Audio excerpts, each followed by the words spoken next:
គុណតាមពីได้ស្ងួនបងគាត់ថ្លៃផ្ទាំងមុនបងចេញមកយើងបានសន្យាគ្នាច្បាំងក្រោយត្រឡប់ប្រគល់ថ្លៃផ្ទាំងសំពេងសំអូននឹងបងទីក្រុង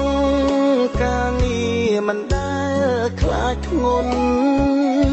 ប្រលប់យំយន់ព្រោះចង់បានស្ងួនមិនដែលហ៊ានគេ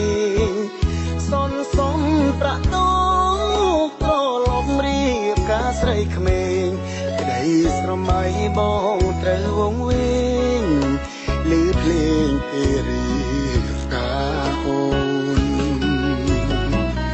ទឹកភ្នែកបងស្រក់នៅក្រោយរោងការពេលឮគេសរសើរថា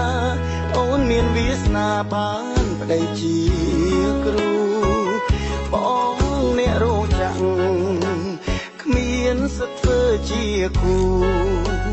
ប្រាំងសន្សំទុកយូរបងនឹងគិតគូចងដៃកាស្រី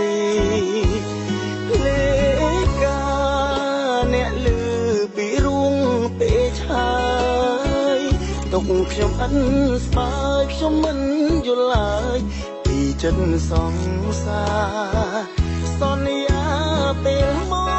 កពេលនេះតើបាត់ទៅណាតើមិនចាំមិនប្រាប់រៀមរាជីវ៉ាឲ្យបងចុកឈាម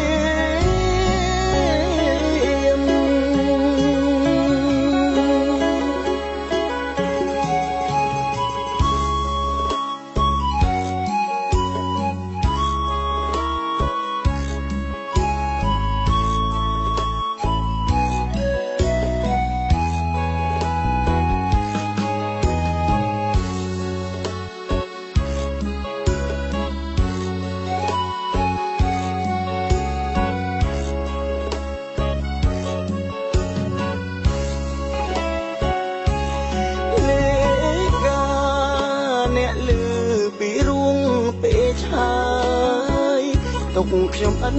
ស្បើយខ្ញុំមិនយល់ឡើយពីចិត្តសង្សា